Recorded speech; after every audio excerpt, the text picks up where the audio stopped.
Hello there, very good evening and welcome to the Monday's edition of Primetime News. We're coming to you live and direct this evening from our Newsfirst studios in Colombo. I'm Joel Outschool. Let's start off today with a look at our headlines. Female inmates protest on the roof of the Valikada prison.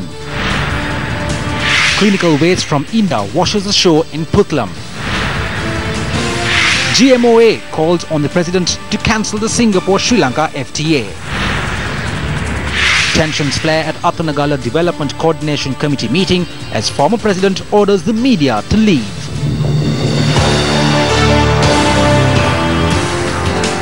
Starting off with our lead story.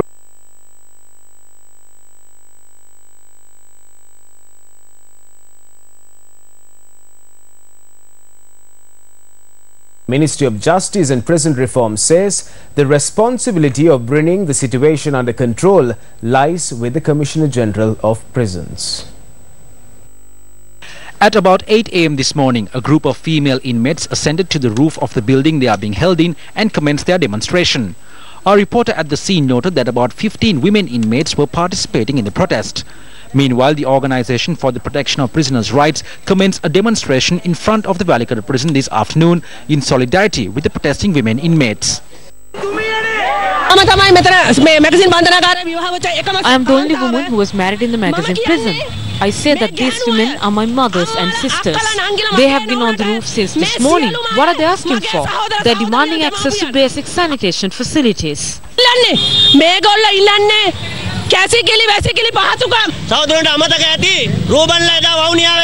Our brothers may have forgotten this. When Ruben and the other Tamil prisoners struggled demanding their rights in the Vavuniya prison, what was the response? They were brought to Anuradhapura. Their limbs were broken. They were put into comas and they were murdered. An individual involved in those murders is the superintendent at this prison now, and he is preparing to torture the inmates of the Valikada prison too, especially the women inmates. Is it his mentality to torture female prisoners? We asked the minister what happened to the review. We will bring this to the attention of the international community.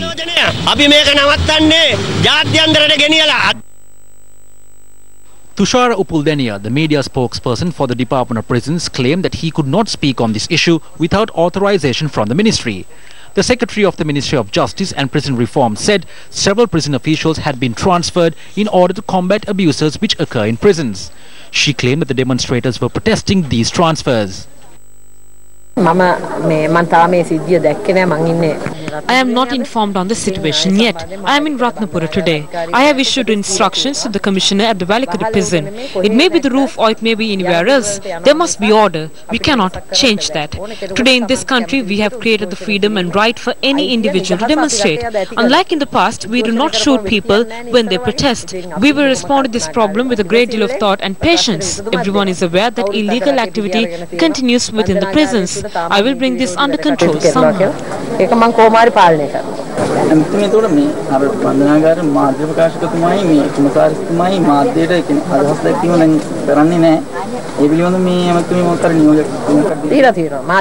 I have informed them to obtain written permission from either myself or the Ministry Secretary before speaking to the media. The prison is not a place that can be reformed by continuously speaking to the media. It has been proposed at present to reimpose the death penalty.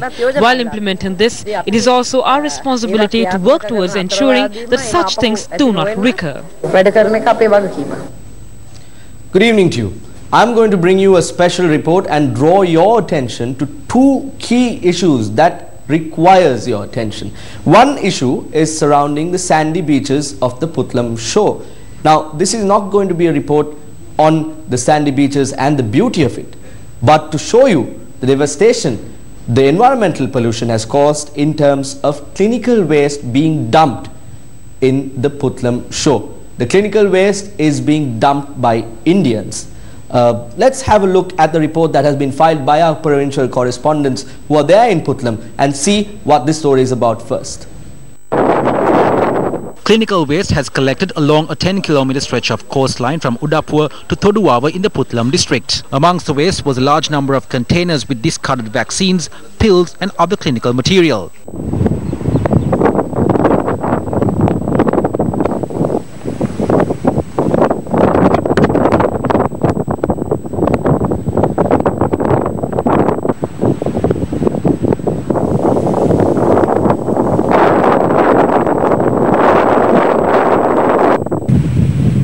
The waste is dumped here for the past 3 to 4 days. It is all plastic. Most of it is from the Indian Ocean. This is going to affect the fish. Although this place has been declared as a tourist destination, nobody comes to inspect it. We request you to give us a solution. The Marine Environment Protection Authority suspects that the clinical waste may have originated from India.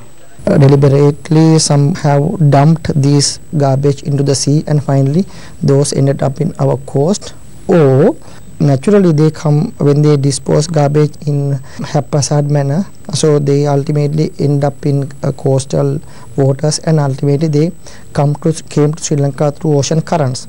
This is a critical situation, because to observe those clinical waste in our waters are not really good for the health of the environment and again the health of the people. We have observed in East Coast and again in northwestern coast. In such cases, when we check the labels of this solid waste, we have observed that the origin of those waste are, some are from India, some are from Bangladesh, some are from Thailand, and some are from Indonesia. In this case, we have observed that all these solid waste are clinical waste. So therefore we have to be very careful, and the people should be vigilant, because with this clinical waste, we don't know what sort of substances or pathogens to reach our coastal waters, and then ultimately end up in our bodies, causing some illness. The India Today newspaper reported today that the waste includes a large stock of expired drugs manufactured in India. Clinical waste had previously washed ashore in this manner in Vadamarachi, Thondamanaru and other parts of the Jaffna district on the waste being dumped in the country through legitimate routes. Now, we know that the government is only the caretaker of the people, the caretaker of the country, and they're responsible to take care of the people, their health and their well-being. Now, these things happen, clinical waste being dumped in the ocean, in our beaches. But if there are means and ways taken because of the decisions taken by the government, the people who are in power, then there is a problem that we have to draw attention towards. Now, this is what Minister Malik Samaraweera had to say when questions were raised from him regarding the free trade agreements we currently have with India and Pakistan in Parliament. Let's have a listen to that voice cut now. The many items called waste products are already under duty-free list and have been included in the India-Sri Lanka and Pakistan-Sri Lanka agreements. That is what the minister had to say when we questioned him about the free trade agreements that are there with India and Pakistan. Now, there is a question with regard to the free trade agreement that is being reached with Singapore, especially in terms of what we see here behind us. Radioactive waste being dumped in our country. We just saw how clinical waste was dumped in our oceans, in our beaches in Puttlam. Now imagine for a second that radioactive waste is being dumped in our country through legal means, through an FTA signed between Singapore and Sri Lanka. Now let's have a look at the details pertaining to this claim now. Concerns have arisen due to certain provisions in the Singapore-Sri Lanka Free Trade Agreement. These provisions are contained in pages 70 and 71 of the agreement, which were published, noting that it would be signed. It includes pharmaceutical waste, medical waste, sewer and sludge, heavy base metals, municipality waste, and not only that, it includes radioactive waste as well. Now the question is, Honorable Minister says those items are included in the Indian FTA as well as Pakistan FTA. Yes, those things are there in those two agreements, but none of those agreements are not comprehensive economic liberalization agreement. Indian FTA or Pakistan FTA does not provide or list service sector liberalization. Now the question here is, in the Singapore FTA, they have liberalized goods as well as services in terms of garbage management, and then they have liberalized the investment in terms of garbage management. Singapore and another member country will identify Sri Lanka in the near future as a suitable place to dump nuclear waste. At the very least, when you think about the country being identified for the dumping of nuclear waste, Sri Lanka could have acted to prevent this. Pages 70 and 71 clearly allow space for nuclear waste, along with the tax exemptions in the form of port and airport taxes in the next 10 years. We see this effort to turn Sri Lanka into Asia's dumping ground as a completely irresponsible act on the part of the government, and it will lead to a very serious situation in the country in the future. While several parties have made submissions with evidence, speaking in Parliament recently, Minister Malik Samaraweera, the most prominent backer of the Singapore-Sri Lanka FTA, had this to say. It has also been alleged very irresponsibly that the FTA will pave the way for waste products to be dumped in Sri Lanka. Again, this is totally false. Our rights under international environmental conventions that Sri Lanka is a signatory to, such as Basel Convention, are not affected, and environmental laws and regulations of the country will continue to be applied. While experts in the field continue to raise concerns, can the public accept the statements made by the minister disregarding this evidence? Will the public believe the statements made by Minister Malik Samaraweera, given the fact that a draft of the hastily signed agreement should have first been presented to the Cabinet of Ministers, including the recommendations of the Attorney General? Their loyalist Arjuna Mahendran was touted as a clean professional and was appointed as governor of the central bank, following which he proceeded to rob the people of their money. Is he not now in hiding with the blessings of such ministers? Are they not the same individuals who testified to the purity of Mahendran in Parliament not once or twice, but on multiple occasions, and sought to protect him? These are the same individuals who arrogantly disregarded the expose of fraud surrounding the Central Expressway project and sought to provide the contract to companies of their choosing. The minister speaking in this manner of free trade agreements is the same minister who allowed a local assembler to establish an investment project in Kuliapitia using the name of a globally renowned car manufacturer. It is not a secret to the people of this country that these are the ministers who are now carrying out deals with individuals who maintained accounts in Dubai during the Rajapaksa regime. While such exposés have been repeatedly brought to light and the public's opposition has been disregarded with arrogance, isn't it time now for the public to make a decision regarding such individuals? As ordered and recommended by the President, the Commission must study this and present a report to the President within 2 months. Therefore, we respectfully call on the President to halt the implementation of this agreement over the next 2 months. If not, this will be akin to closing the stable door after the horse has bolted. If this is to be stopped, then the President's action will be important. At this instance, we have to agree with the GMOA and their call on the President to halt the implementation of the free trade agreement. Now, any right-thinking person would agree that there are several issues pertaining to this particular free trade agreement. First of all, the passing of this free trade agreement or the signing of this free trade agreement, how it happened itself is a question. A black and white copy of this free trade agreement is not available for the general public to go through. That itself is another problem.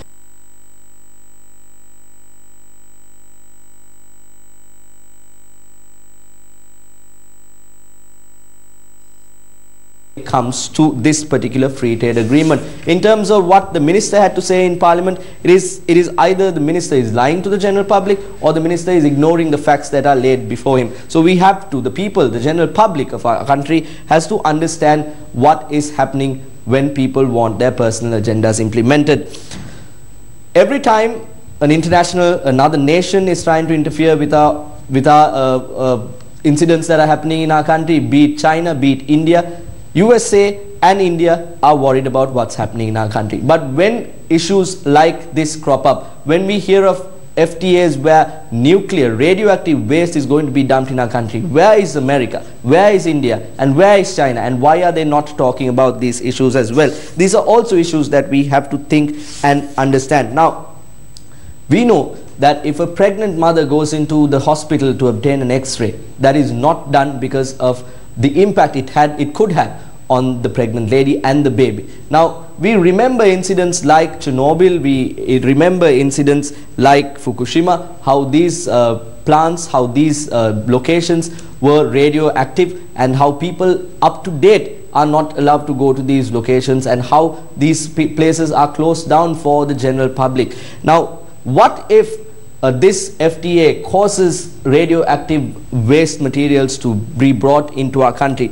Will our country be ending up as a country that becomes a dumping ground, like our activists mentioned in the report that we just saw? We know how these incidents transpire, and we can see now that the people in power, the people that we have elected, the public representatives that we have sent to make the decisions, are only looking at themselves when making decisions and not about the people of our country. Venerable Alle Gunawans Thero expressed the following views to the media today. We end our special report on that note. What is happening now is all the crimes are being committed by trying to follow the instructions given to us by the international community. We have serious questions concerning the Singapore Agreement. This is a country with a people with many questions. There is no owner to this country now, so it is only the objects with owners which are being protected. Whatever that does not have an owner is being destroyed. So the people of this country, without just shedding tears and whining around, should rise up and come forward as owners to resolve the issues we face. Do not award the contract to the politicians for this and look on. Let's take these matters to our own hands, or else it will be ourselves who will suffer. This is a country with a 2,500-year-old history. You must find a person who genuinely loves this country, not a person who will auction and sell this country off.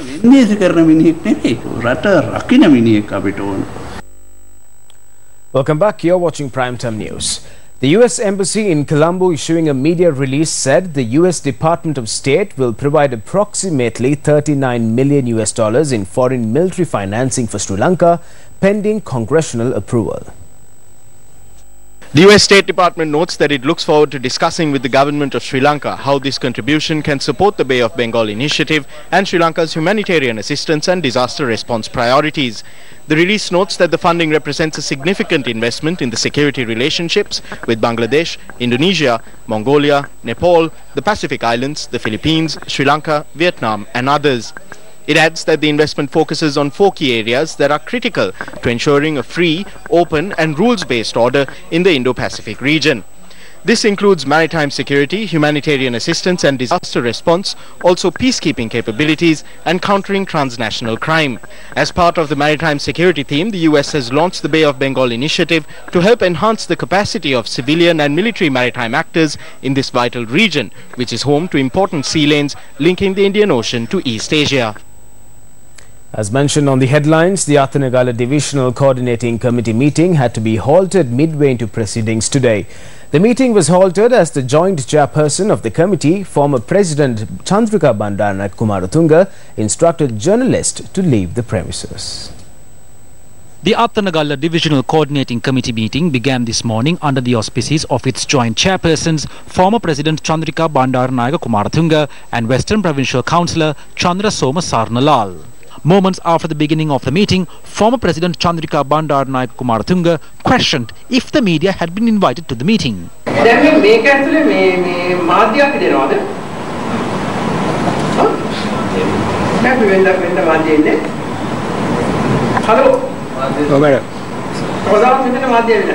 हाँ madam ये पार आता मैं पार आप लिमक कर लदी ना माध्यावरण करण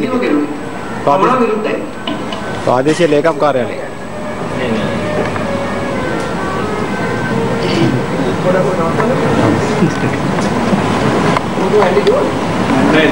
ये पार इसरा के आता माध्य भाषणे බුදු මාධ්‍යවත් එක්ක බුදු ප්‍රශ්න සම්බන්ධ එසතුම දෙන්න විතර මාධ්‍යට ආවරණය දෙන්න ඕනේ ගන්න බෑ මාධ්‍ය මේ ආවරණය කරනවා නම් මේ සභාවේ ඔක්කොම මාධ්‍ය තුලින් යවන්න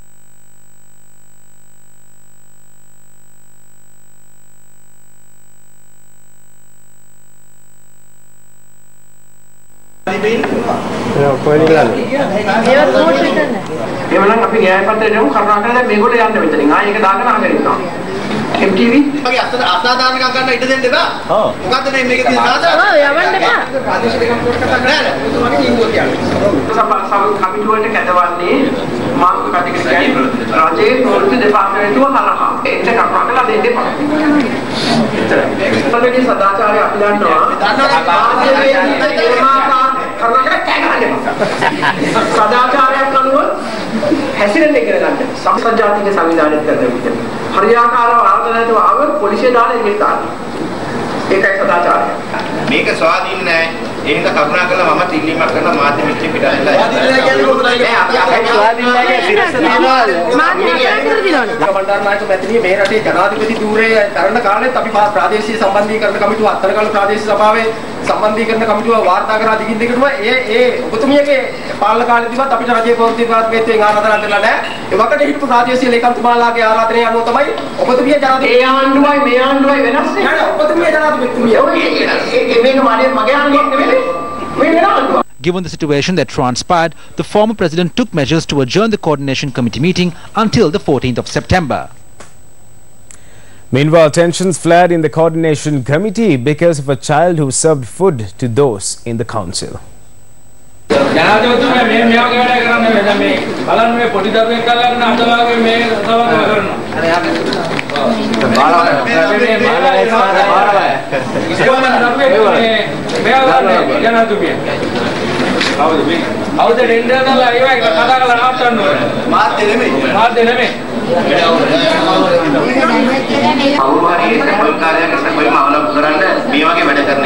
According to our correspondent, the child in question is the son of the owner of the institution supplying the food.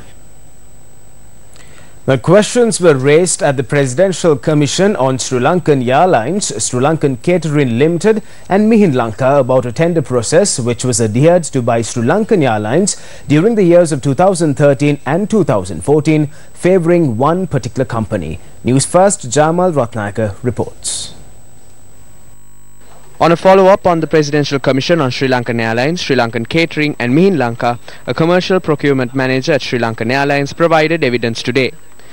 In August 2013, the Security Department of Sri Lankan Airlines had requested to purchase 2 baggage X-ray machines and 1 heavy cargo X-ray machine, citing that it was an operational requirement and technical specifications of the machines to be purchased had been drafted in December 2013 and paper advertisements for bidders were published. Out of 4 bidders, technical proposals had been opened for 2 companies on the 16th of January 2014, namely Nimrod's Engineering and Excel Trading International Private Limited. However, the tender was cancelled on the 10th of June 2014 by the Senior Tender Board. The reason was in lieu of the disappearance of the MH370 aircraft and a possible terrorist threat, among other reasons. Interestingly, although the tender was cancelled on the 10th of June 2014, it had been approved by the head of finance of Sri Lankan Airlines on the 22nd of July 2014. Subsequently, later on in the year, a second bidding process had commenced.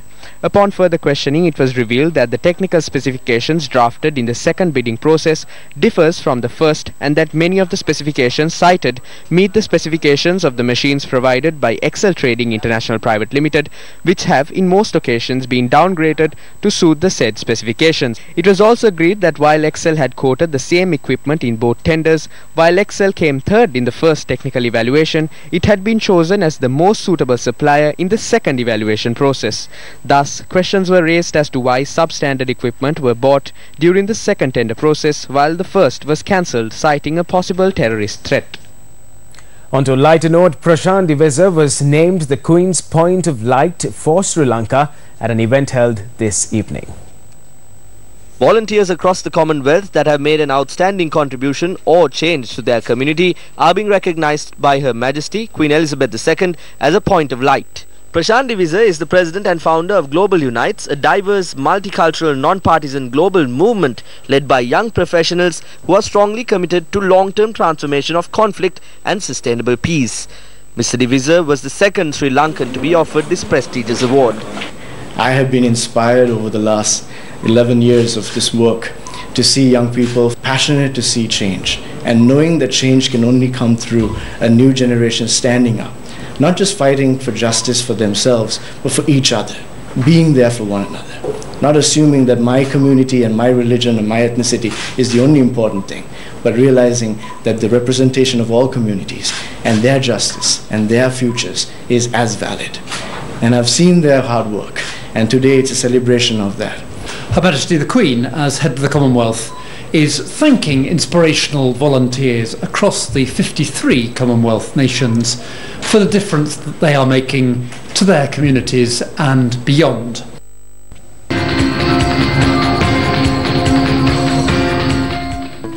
A very good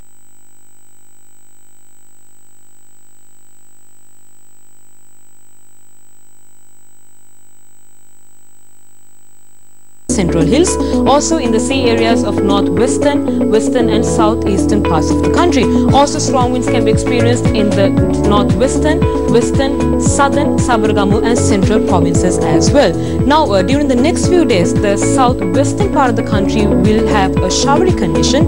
Also tomorrow, showers can be experienced in Puntland, Colombo, Galle, Ratnapura and Kandy districts. And on the 15th of this month, the southwestern part of the country will experience showers, especially in the western, southern, Samaraweera and central provinces. On the 16th and the 17th of this month, showers will be experienced in Colombo and in the Ratnapura districts, and the rest of the areas in the country will experience light showers. Let's now take a look at the weather forecast for Colombo for the next few days.